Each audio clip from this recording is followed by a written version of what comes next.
Architectural Builder Supply is pleased to present you with this recording of the technical question that is listed in the title of this video.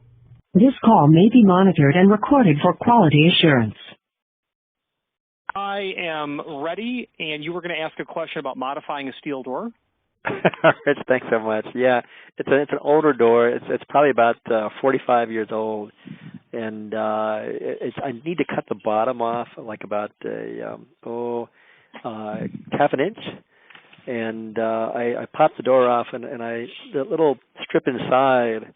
I didn't want to damage the door, but does that pop out or is that welded in? It should be spot welded. Should be spot welded. So I can't pop it out, can I? Well, you're talking about a U-shaped channel?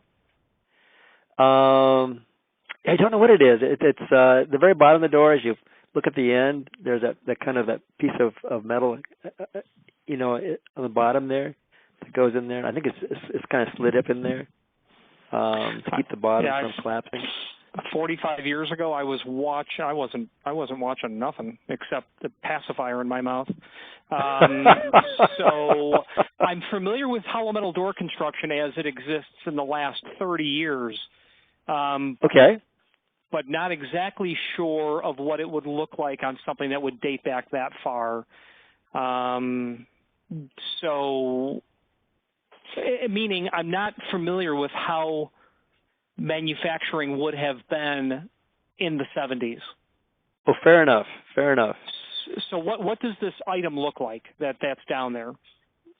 Well, it's a thin piece of metal that wraps around. It appears to be an inset. There's a frame, an outside frame to the door, and then there appears to be a piece of metal that's been pushed up inside on the bottom and the top to keep the outside channels together and to give the bottom rigidity. It's that's all I can see on that. It looked like you could put a screwdriver in there and bang away at it, maybe bang it off. But I thought, well, if it's welded in there, I don't want to destroy the door. Yeah, and plus, if it's fire rated, you're going to destroy the fire rating regardless. Standard construction, especially starting in the 1990s, would have had, and very likely well before that, would have had basically a U channel. It would be inverted, so that it wouldn't be flush on the bottom. It could be flush on the top, but the age of your door, it likely was not. Also inverted, meaning you could stick your hand up into the top of the door and sink your fingers down into it. So, okay. Relatively modern construction would have had that channel spot welded along the entire two faces of the door. Banging away at it with a hammer and chisel is going to rip the face of the steel. So I wouldn't do that. If you were going to do that, you would drill through the spot weld and then bang it off. Sure. You can likely expect that if you were to take a 7 1/4 inch circular blade, saw, and buy a blade that's intended for cutting metal, they do exist, and make 2 or 3 passes through the door, you can expect that you're probably going to significantly disturb the spot welds.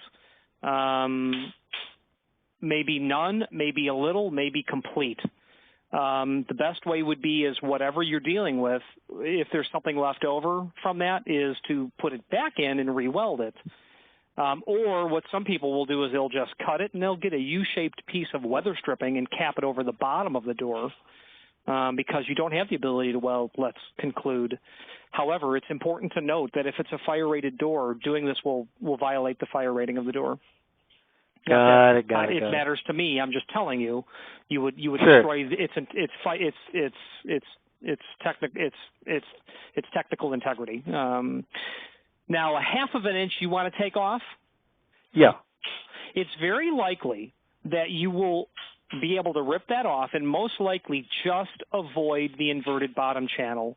Would be my guess. Or you might hit some of it, making it a real nasty endeavor. But I doubt that you're going to encounter the spot welds at a 1/2 inch. At 3/4 inch, yeah, you probably hit them.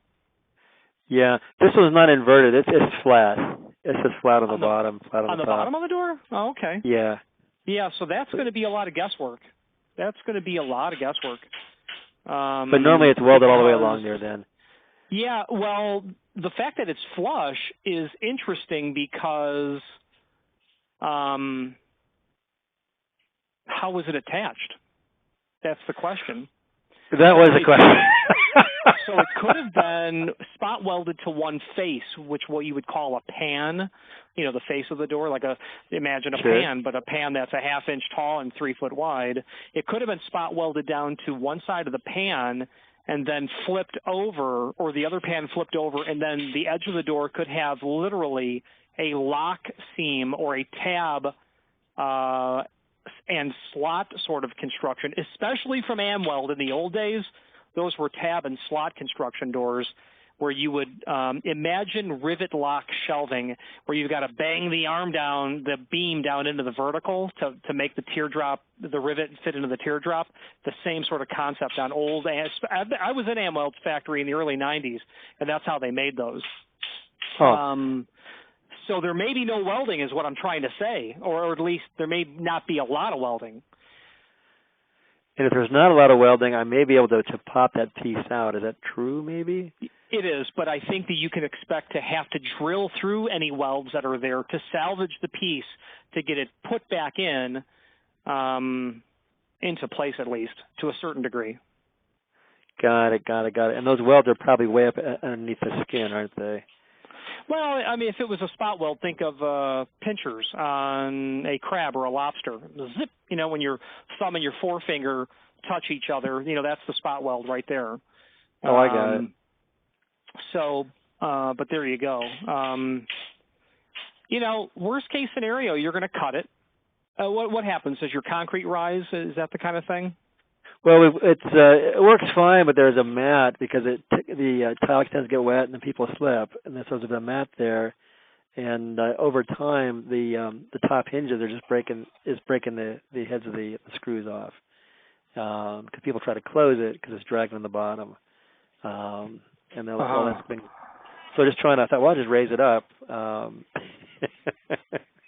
I would just like a regular hollow core door, pop the bottom piece out and put it back in. And I looked at it. It doesn't really want to pop out very easily. I didn't want to wreck it.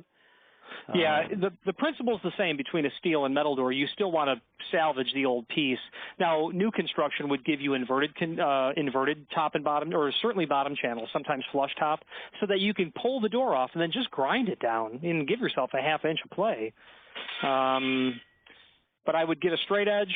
I'd get a fence. I'd clamp it down. I would rip and hope for the best and come up with something that's probably you could certainly buy a piece of steel U-channel that would have an 1.5 inch OD is going to be too small, but it'll be in the ballpark. You could probably shim that off with, something, maybe a piece of 1/16 of an inch material. Are you able to weld? Yeah. Oh, okay. You're home free. You either salvage the piece you cut off or you have to come up with something. You're home free. I'm good then. Yeah. If you can. Alrighty. Being someone who's taken welding and done a lot of welding in my life, if you can weld, you can fix. If it ain't made of wood, you can fix the problem. All right, give it a shot. But it sounds like I'm going to have to probably destroy that piece, taking it out. It sounds like it may be spot welded in there someplace. I can't see beneath the paint. Have you cut with a metal cutting blade in the past like that? Never have. I went and picked up one for my circular saw, but never done it before. Yeah, what was the blade about? $70, $50, $80? Oh, I got one for $50. Okay, so that's not bad. So you're going to get maybe 2 or 3 doors worth out of that, so definitely don't throw it away. But having done that operation myself as well, yeah. Imagine jumping into an enclosed room with no doors and you're completely trapped in with 5 snakes. It's going to make a noise. You are going to panic. It's going to screech at you. Ear protection, eye protection, hand protection, long sleeves. It is going to scream at you. Don't do it all in one pass. A shallow, set that blade depth to like 3/8 of an inch and go for it. The first time I did it, I was amazed as to how angry the process was. It was loud, sparks, and flying pieces of metal. So prepare for that. Oh. It will be abnormally offensive when you're doing that operation. That's good to know. Yeah, rusting ear protectors and. Yeah, I thought my 7 1/4 inch Makita was lit. I thought the motor was literally shredding out. I thought the coils were coming apart. But no, it just makes a racket. So anyway, I'd love to hear how it goes. If you get a moment, let me know how it turns out. I'd love to know. Well, thank you, Rich. I appreciate it so very much. Sure thing. We'll see what I do next. Best of luck. Thank you. Bye-bye. Architectural Builders Supply hopes you have enjoyed this program.